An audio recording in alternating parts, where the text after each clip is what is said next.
Mi esposo convirtió nuestros problemas más íntimos en chistes frente a su familia. Todos se rieron menos yo, hasta que decidí que él sería la próxima broma, pero no se imaginaba el final. El sonido de las cucharas golpeando los platos fue lo único que escuché durante los primeros segundos después de su primera broma. Todos se rieron. Yo no. Estábamos en la casa de sus padres, celebrando el cumpleaños de su hermano. La mesa llena de comida, vino, risas. Todo parecía normal hasta que, sin previo aviso, mi esposo decidió convertir mi intimidad en un show de sobremesa. Empezó con algo aparentemente inofensivo, una anécdota sobre cómo soy en casa. Pensé que iba a contar alguna manía graciosa, pero de pronto lo escuché decir, entre carcajadas, como yo finjo dormir cuando no quiero tener sexo. Las risas se multiplicaron. Su madre soltó un "ay, pobrecito, no lo dejes con hambre", mientras el resto de la familia se ahogaba de risa. Yo me quedé congelada. Sentí el calor subir desde el pecho hasta las orejas. Intenté sonreír, mantener la compostura, fingir que no me dolía. Pero él siguió. Contó detalles, imitó mi voz, exageró mis gestos, reprodujo frases que había dicho en momentos en los que pensé que podía confiar en él. Cada palabra era un cuchillo, y cada carcajada, una vuelta más de la hoja. Cuando intenté cortarlo, él solo dijo, "Amor, relájate, es humor, todos sabemos que te gusta dormir más que amar". Y todos rieron otra vez. Mi suegra añadió, "Eso es porque no ha tenido un hombre de verdad antes". Y ahí supe que ya no era una simple broma. Era humillación. Y él la estaba disfrutando.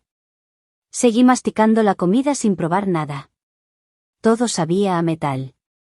Lo miraba, intentando entender en qué momento se volvió capaz de algo así. Lo había visto reír antes, pero nunca con tanto orgullo, nunca con esa satisfacción de saberse el centro de atención a costa de mí. Él no estaba improvisando. Lo había planeado. Cuando por fin terminó, la conversación cambió de tema. Yo fingí una sonrisa y dije que tenía dolor de cabeza. Me levanté despacio, temblando por dentro. Ni siquiera intentó detenerme. Solo escuché su voz detrás de mí, diciéndole a su hermano, "Se enoja, pero es verdad". En el baño, miré mi reflejo. Me sentí invisible y ridícula. ¿Era eso lo que él veía cuando me miraba? ¿Un personaje de comedia? Me lavé la cara, respiré y regresé para despedirme rápido. No quería una escena. Quería desaparecer. Esa noche no hablamos. Él llegó tarde, con olor a vino y risas ajenas. Dijo que había sido una cena, tranquila y divertida.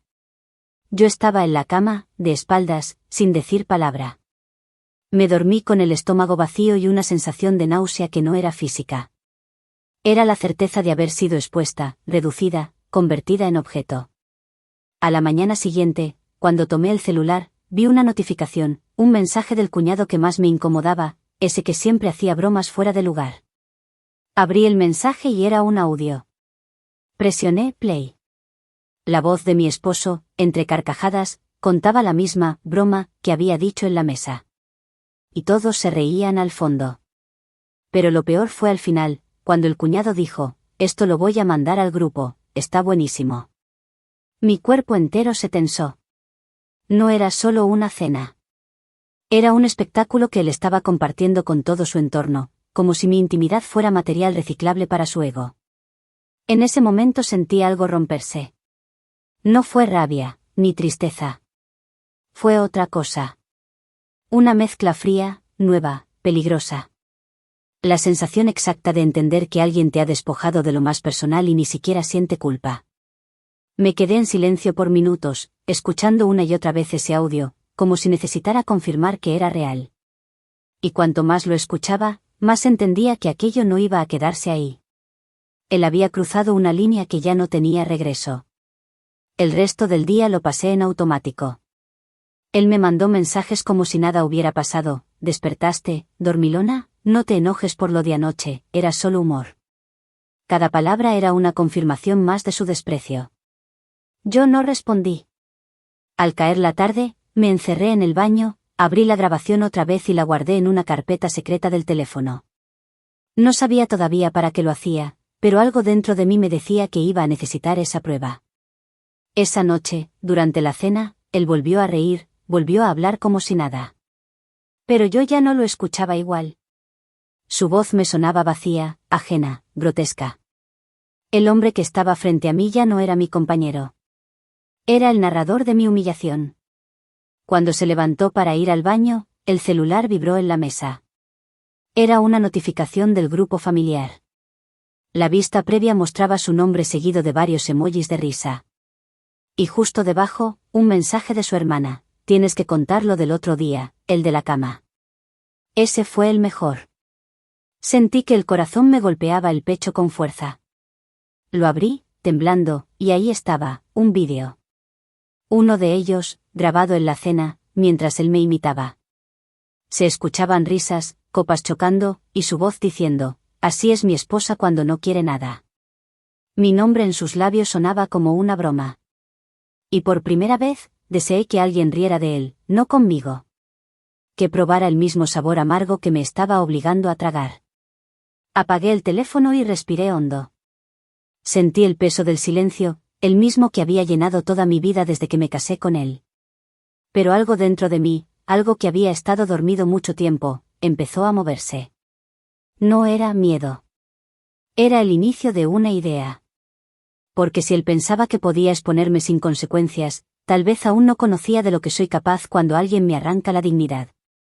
Y mientras él seguía riendo en el baño, yo abrí una nueva carpeta en mi teléfono. La llamé Pruebas. El sonido del agua del lavabo cubría su voz, pero en mi cabeza solo escuchaba una frase, clara, afilada, inevitable. Me expusiste frente a todos. Pero un día, te vas a escuchar a ti mismo, y no vas a reír.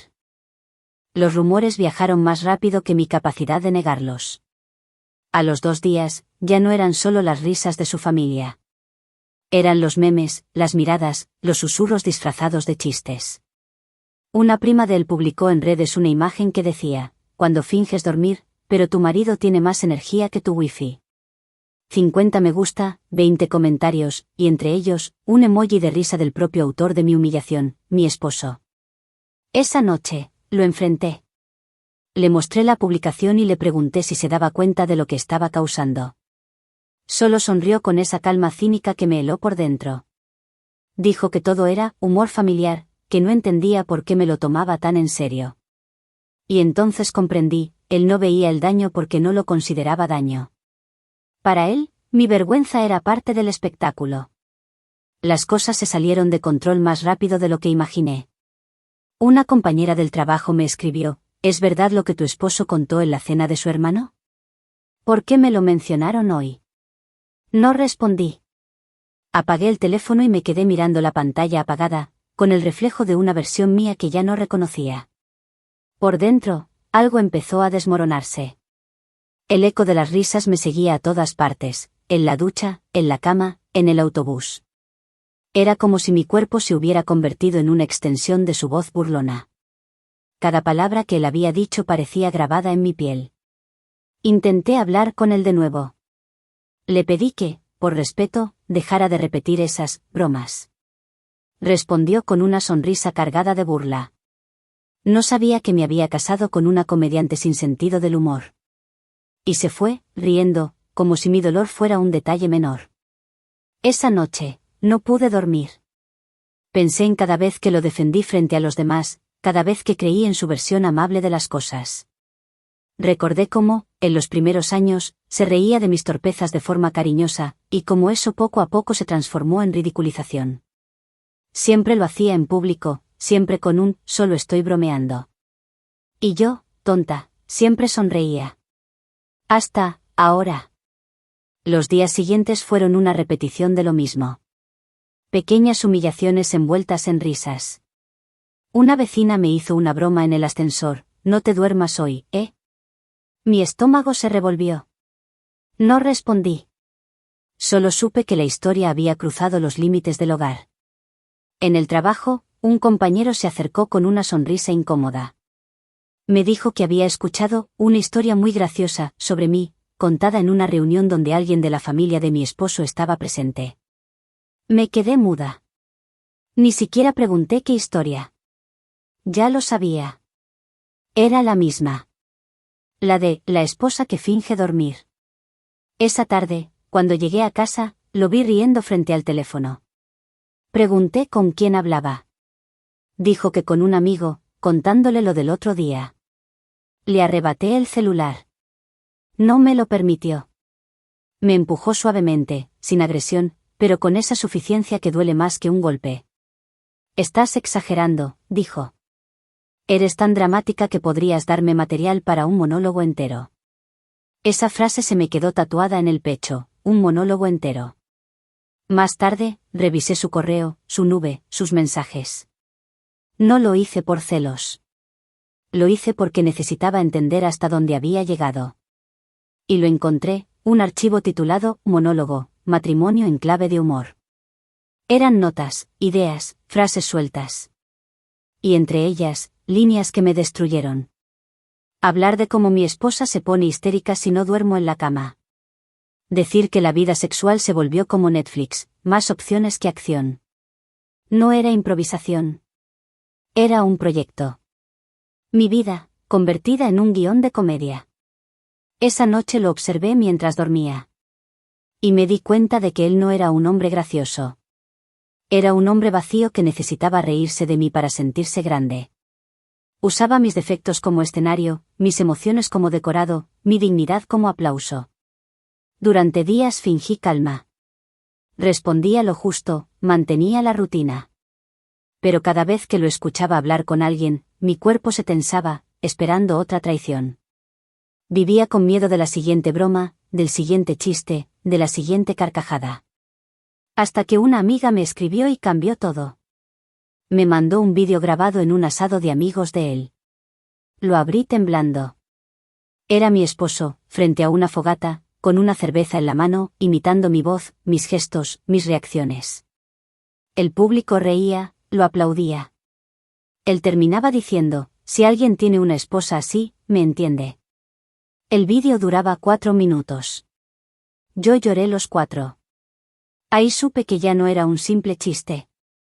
Era una exposición sistemática. Una forma de destruirme poco a poco, mientras todos lo celebraban como si fuera carisma. Apagué el teléfono y respiré hondo. Sentí la vergüenza transformarse, lentamente, en algo más pesado, más oscuro, más firme. Ya no era solo tristeza. Era rabia contenida. Silenciosa, fría, afilada. Fui al baño y miré mi reflejo. Por primera vez, no vi a la víctima de su burla. Vi a alguien que empezaba a despertar del trance. Una mujer dispuesta a devolverle el eco de sus propias risas. Guardé el vídeo, los audios, los mensajes.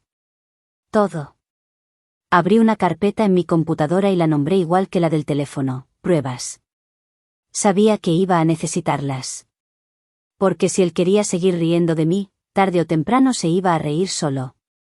Y cuando llegara ese día, yo me encargaría de que cada carcajada le doliera tanto como me dolieron las mías. Esa noche, mientras él dormía a mi lado, revisé su correo una vez más. Encontré un mensaje reciente, invitación a un evento corporativo, donde él había aceptado presentar su monólogo sobre la vida en pareja. Y justo al final, una línea que me hizo sonreír con los dientes apretados. Gracias por confiar en mi humor auténtico. Cerré la computadora. Mi corazón ya no temblaba. Solo latía con una certeza nueva. Él creía que el escenario le pertenecía. Pero aún no sabía que yo también sabía cómo escribir guiones. Dejé de salir. Dejé de hablar. Dejé de existir fuera del eco de su risa. Durante semanas, cada sonido me recordaba a él. El ruido de una notificación, una carcajada lejana, incluso el timbre del microondas. Todo me devolvía a ese instante en el que me convertí en el centro de su circo. La vergüenza no era una emoción, era una presencia. Se sentaba conmigo a desayunar, me acompañaba al trabajo, me susurraba cuando alguien me miraba demasiado. Ya no sabía si la gente realmente hablaba de mí o si era mi cabeza repitiendo las mismas frases, una y otra vez: ella finge dormir, ella no quiere nada, ella es fría. Y lo peor era que, aunque nadie lo dijera en voz alta, todos lo sabían. Él se había encargado de eso. Intenté recuperar algo de control.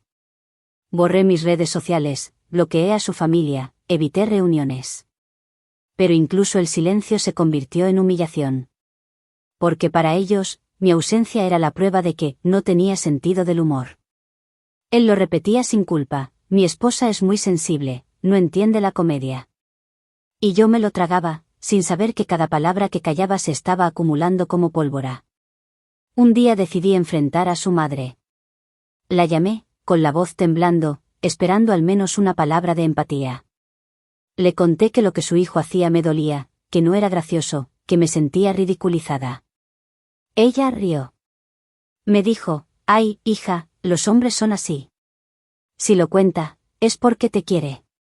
Te da un lugar en su vida». Y ahí lo entendí todo. No era solo él. Era un sistema entero que aplaudía cuando una mujer era convertida en caricatura.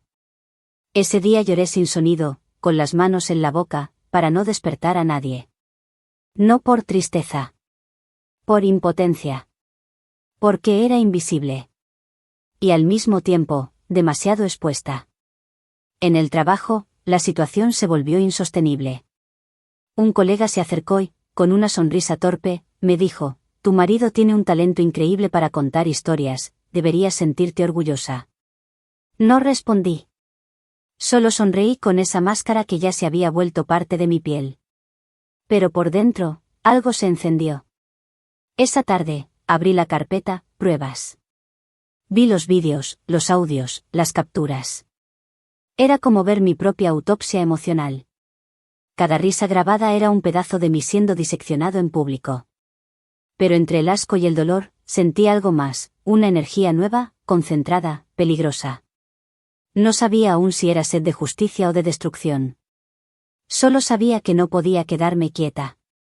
Esa noche, mientras él dormía, me senté frente a la computadora.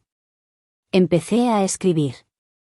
No una carta, ni un reclamo, sino un registro detallado de cada exposición, con fechas, lugares, testigos. Una cronología de humillaciones. Y mientras escribía, noté que el temblor de mis manos desaparecía. Por primera vez en meses, mi cuerpo me obedecía. Pasaron los días. Yo lo observaba en silencio. Seguía siendo el mismo, confiado, brillante ante los demás, simpático, lleno de chistes sobre su vida conyugal difícil. Y cada vez que lo escuchaba reír, recordaba que ese sonido era la música de mi degradación. Una noche, mientras cenábamos, mencionó casualmente que lo habían invitado a un evento corporativo para presentar su nuevo monólogo sobre la vida en pareja. Dijo que iba a hablar de las locuras del matrimonio. No me miró al decirlo, pero su sonrisa lo delató. Sabía perfectamente que me estaba advirtiendo. Era su manera de decirme que no pensaba detenerse. Sentí que algo dentro de mí se partía, pero no en pedazos. Era una fractura ordenada, limpia, controlada. Ya no era la mujer que temblaba. Era la mujer que observaba. Y las que observan, tarde o temprano, actúan. A partir de entonces, empecé a recopilar todo con otro propósito. Ya no solo para recordar, sino para planificar. Guardé copias en la nube, en un pendrive, en un correo secreto. Empecé a seguir sus redes desde una cuenta anónima. Descubrí que había empezado a compartir fragmentos de su rutina de humor. Publicaciones donde hablaba de los matrimonios sin pasión, las esposas histéricas, las noches frías. Y los comentarios eran aplausos, risas, corazones. Nadie sabía que detrás de esos chistes había una persona real, herida, humillada. Una tarde, después del trabajo, me senté en un café y abrí el vídeo del asado. Lo miré sin llorar. Esta vez, no me dolió. Esta vez, lo estudié. Analicé su tono, sus gestos, su ritmo. Era un actor mediocre, pero convencido de su papel. Y ahí lo vi con claridad. Si él podía usar la exposición para hacerme daño, yo podía usar la verdad para destruir su mentira. Esa noche no dormí. Revisé sus redes, los correos de su empresa, los mensajes con su equipo. Y entre todo eso, encontré un correo del departamento de eventos corporativos confirmando su participación como comentarista invitado en una gala interna. Tema: el humor en las relaciones modernas. Fecha, 3 semanas después. Guardé la información. Mi respiración era lenta, casi metódica. Ya no lloraba. Ya no temblaba. Solo pensaba. A la mañana siguiente, mientras él desayunaba riendo con el teléfono en la mano, me dijo que tenía que preparar algo especial para su presentación. Sonreí. Le serví el café y respondí, seguro será inolvidable. No notó la ironía. A partir de ese día, cada palabra que salía de su boca era un punto más en el guión que yo estaba escribiendo en silencio. No sabía exactamente cómo iba a hacerlo, pero sí sabía que la próxima vez que se subiera a un escenario para burlarse de mí, yo sería la que sostuviera el foco de luz. Y cuando se apagara la risa, solo se escucharía una voz. La mía.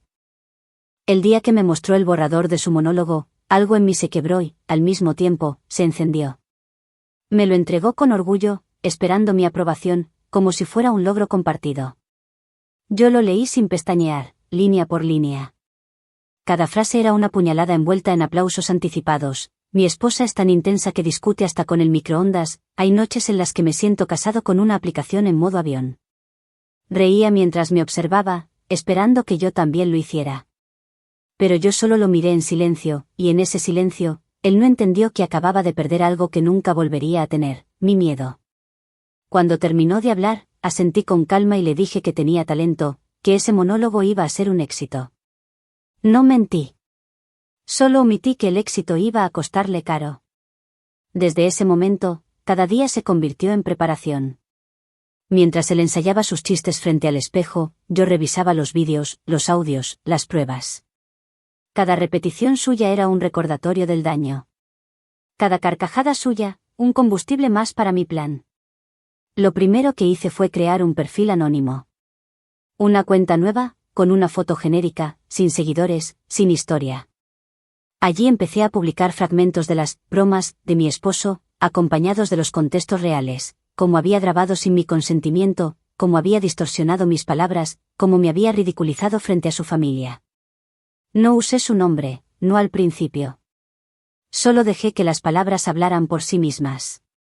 ¿Qué pasa cuando el humor se convierte en abuso? ¿Qué se siente cuando tu intimidad es material de entretenimiento? Las publicaciones comenzaron a moverse rápido. El anonimato tenía su magia, la gente creía que era una historia más del Internet, una confesión anónima de tantas. Pero luego, alguien conectó las piezas. Reconocieron su voz en uno de los audios que subí. La de su risa. La de su tono arrogante. Y el nombre de mi esposo empezó a aparecer en los comentarios. Primero como sospecha, luego como certeza. No hizo falta mucho más. Su imagen pública empezó a resquebrajarse. Los mismos que antes lo aplaudían comenzaron a cuestionarlo. Los foros lo llamaban narcisista disfrazado de comediante, el tipo que usa el trauma ajeno como material de humor. Y mientras tanto, él se irritaba cada vez más. Pasaba horas mirando el teléfono, discutiendo en los comentarios, negándolo todo. Pero ya era tarde. Una tarde, llegó a casa furioso. Dijo que alguien había publicado cosas sobre él, que estaban distorsionando su imagen, que tenía enemigos. Lo escuché sin mover un músculo. Dijo que había que encontrar quién estaba detrás de eso. Sonreí y le ofrecí café. Por dentro, solo sentía una paz rara, afilada, peligrosa. Mientras él hablaba con su jefe por teléfono, yo subí la siguiente publicación. Un fragmento del vídeo del asado, el mismo donde imitaba mi voz. El pie de foto decía, él dice que esto es humor. Yo lo llamo exposición. La publicación explotó. Miles de visualizaciones en horas. Gente indignada, mujeres contando historias parecidas.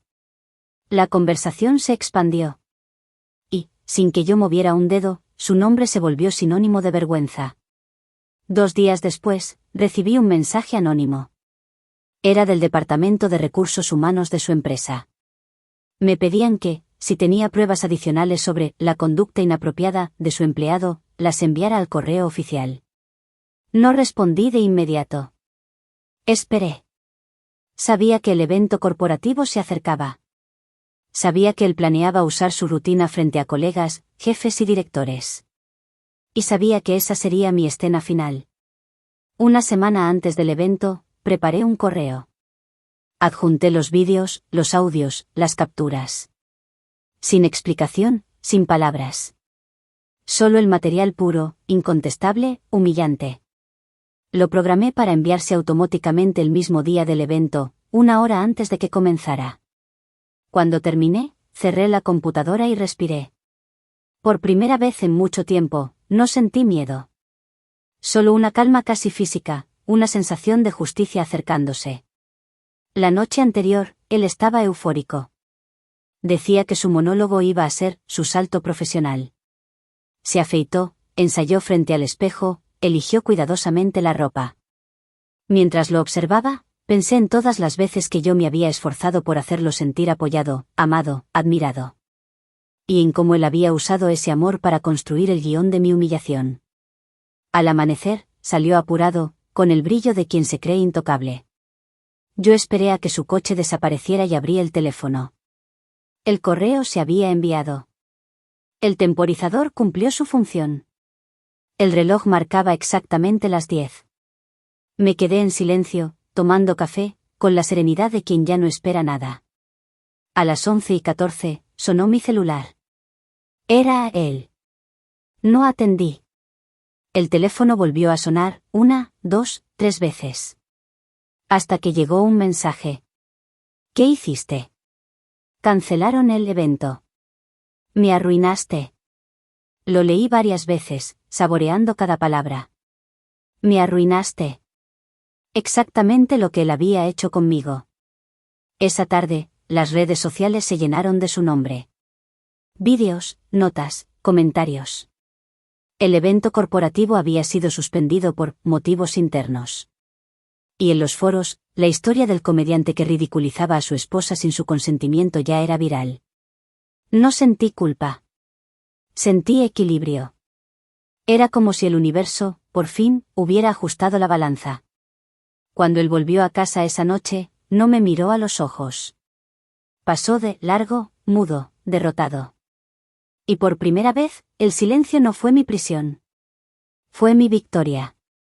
Mientras él se encerraba en el cuarto, yo abrí mi computadora, miré la carpeta de pruebas y la renombré.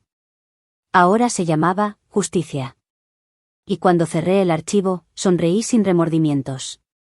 Porque él me había hecho un personaje ridículo. Pero yo lo convertí en una advertencia. Las semanas siguientes fueron una mezcla extraña de silencio y ruido. Silencio en casa, ruido afuera. El escándalo no desapareció. Al contrario, se expandió como una mancha de aceite imposible de limpiar. Los vídeos circulaban por todas partes. Cada vez que intentaba limpiar su nombre, aparecían nuevos comentarios, nuevas pruebas, nuevas capturas. La gente no olvidaba. Y él, tampoco. Dejó de ir al trabajo. Decía que necesitaba espacio, pero la verdad era que lo habían suspendido mientras investigaban su conducta. Yo lo observaba moverse por la casa como un fantasma, murmurando cosas, convencido de que todo era una conspiración. No entendía que la única persona que había provocado su caída era él mismo. Que cada burla, cada exposición, cada risa a mi costa había sido el ladrillo de su propio derrumbe. Y, sin embargo, lo más extraño fue lo que sentí dentro de mí. No era satisfacción pura, ni odio. Era algo más complejo. Una mezcla entre alivio, dolor y una libertad que dolía. Por primera vez, no me sentía invisible. Pero también sabía que la historia aún no estaba completa. Él todavía tenía el poder de volver a presentarse como víctima, de manipular la narrativa. Y yo no iba a permitirlo. Una mañana, mientras lavaba los platos, lo escuché hablar por teléfono. Decía que planeaba contar su versión real en una entrevista online. Decía que yo estaba enferma, obsesionada, que había editado los vídeos. Lo escuché con una calma helada. Ese era su último intento, manipular la historia para salvar su ego. Esa misma noche, abrí nuevamente la cuenta anónima. Escribí una publicación final, la más personal de todas. Sin victimismo, sin odio. Solo verdad. Conté lo que se siente ser expuesta, ridiculizada, despojada de tu intimidad.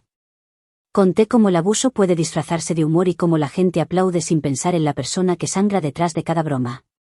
No mencioné su nombre. Solo escribí una frase al final. El silencio también es una forma de violencia, y ya no pienso callar. Esa publicación explotó. Miles de mujeres empezaron a compartirla. Historias parecidas, idénticas, diferentes, pero con la misma raíz, la exposición, la humillación disfrazada de normalidad. Lo que comenzó como una venganza silenciosa se transformó en algo más grande. Un movimiento de voces cansadas de ser el chiste de alguien.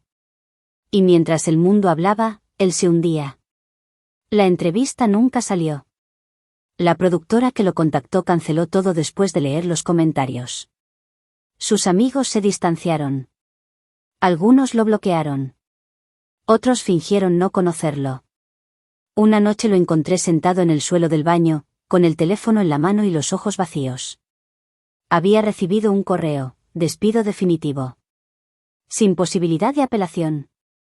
Sin indemnización. Solo una frase fría y formal, conducta inadecuada y violación de la privacidad ajena. Se levantó, me miró y dijo algo que jamás olvidaré. Tú ganaste. Pero no sonaba como una acusación. Sonaba como una rendición. Como si por fin entendiera la magnitud de lo que había hecho. Yo no respondí. No porque no tuviera palabras, sino porque ya no tenía necesidad de explicarle nada. En los días siguientes, él empezó a empacar. Dijo que necesitaba irse, a pensar. Yo no lo detuve. Solo observé cómo metía su ropa en la maleta, cómo su figura se encogía en el reflejo del espejo, cómo la sombra de su arrogancia se disolvía poco a poco. Cuando cerró la puerta detrás de sí, sentí que el aire volvió a moverse en la casa. El silencio ya no era un enemigo. Era un espacio limpio, respirable. Pero esa noche, antes de dormir, revisé los mensajes de la cuenta anónima. Había uno que me hizo detenerme. Era de una mujer que decía: Gracias por escribir lo que yo no me animé a decir. Me diste valor. Y entendí que todo ese dolor, toda esa humillación, toda esa exposición, había terminado transformándose en algo útil, en algo real. Ya no era una víctima ni una vengadora.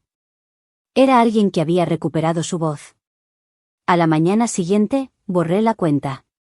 No porque quisiera esconderla, sino porque su propósito ya estaba cumplido. Lo que necesitaba decir ya estaba allá afuera, multiplicándose en otras bocas, en otras manos. El mensaje ya no me pertenecía. Y eso también era libertad. Los días se volvieron más tranquilos. Volví a mi rutina, a mis libros, a mis paseos. De vez en cuando alguien me mandaba un enlace con nuevas historias inspiradas en la mía, y sonreía con esa mezcla de orgullo y melancolía que deja lo vivido. Hasta que una tarde, mientras caminaba por el parque, vi a una pareja reírse frente a un teléfono. El hombre imitaba a su novia, exagerando sus gestos, sus palabras, mientras grababa un vídeo. Ella reía, pero sus ojos decían otra cosa. Pasé junto a ellos y escuché cuando él dijo: Tranquila, es solo para divertir a mis amigos. Esa frase me atravesó como un eco lejano, un déjà vu que dolía. Y entonces supe que mi historia no era solo mía. Era una advertencia. Una herida compartida. Esa noche, al volver a casa, abrí mi cuaderno y escribí: El problema no es que se rían. El problema es que crean que somos parte del show. Cerré el cuaderno, apagué las luces y me dormí sin miedo. Por primera vez, mi historia ya no me pesaba. Era parte de algo más grande. Pero justo antes de quedarme dormida, sonó mi teléfono. Un número desconocido. Una voz temblorosa al otro lado. Era él. Solo dijo una frase. Necesito que me escuches, hay algo que no sabes. Y entonces supe que la historia aún no había terminado. Su voz me heló. No porque sonara agresiva o amenazante, sino porque sonaba rota. No era el hombre altivo que había hecho de mí una caricatura. Era alguien completamente distinto, exhausto, arruinado, casi irreconocible. Dijo que necesitaba verme, que no era para discutir, que solo quería decirme la verdad antes de desaparecer. Por un momento, dudé. Parte de mí quería colgar. Otra parte, la que todavía buscaba un cierre, necesitaba escucharlo. Acepté. Nos encontramos en un café pequeño, lejos del centro, donde nadie lo reconocería. Cuando entró, noté que había envejecido en cuestión de semanas. El brillo arrogante en sus ojos había desaparecido, reemplazado por una mirada vacía, sin horizonte.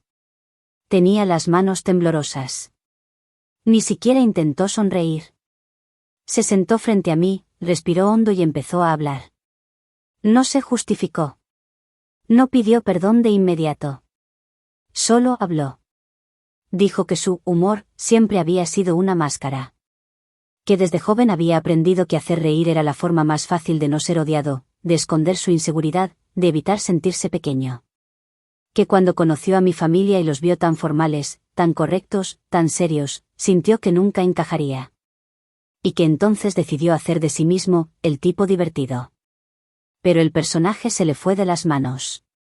Se volvió cruel. Y cuando se dio cuenta, ya no sabía cómo dejar de hacerlo. Yo lo escuché sin interrumpir. No porque quisiera consolarlo, sino porque necesitaba comprender hasta qué punto había sido consciente. Y lo fue. Cada palabra suya lo confirmaba. Sabía lo que hacía. Sabía cómo me hería.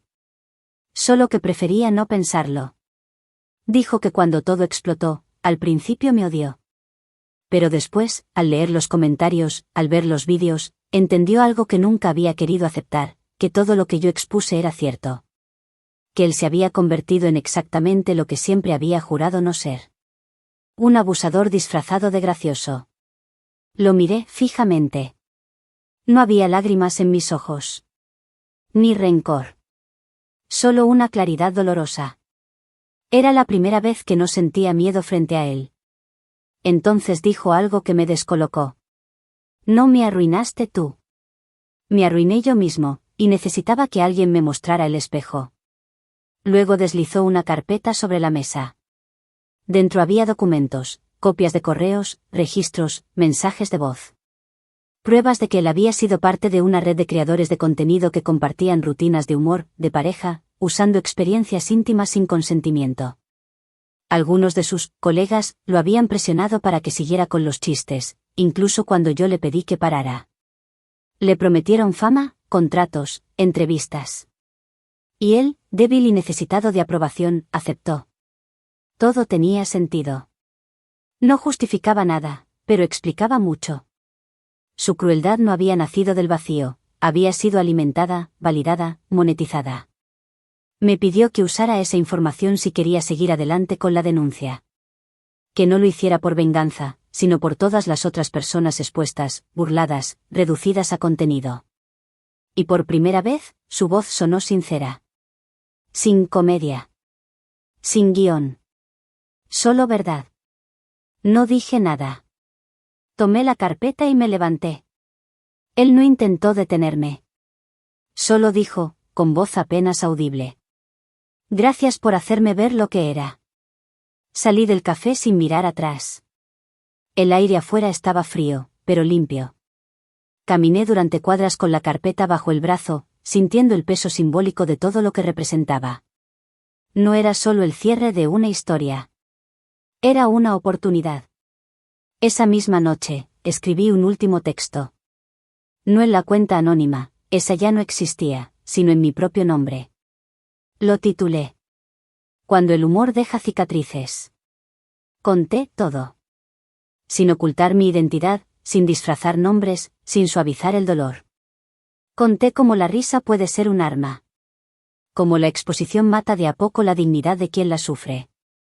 Y cómo a veces, el silencio es el cómplice más cruel. El texto se volvió viral en cuestión de horas. No porque buscara morbo, sino porque la gente reconoció en mis palabras su propia herida. No era solo mi historia, era la historia de todos los que alguna vez fueron burlados por confiar. Los medios retomaron el caso. Varios de los colegas de mi esposo fueron señalados, denunciados, suspendidos. Las empresas que los contrataban empezaron a revisar sus contenidos, sus contratos, sus cláusulas de confidencialidad. El tema dejó de ser un chisme.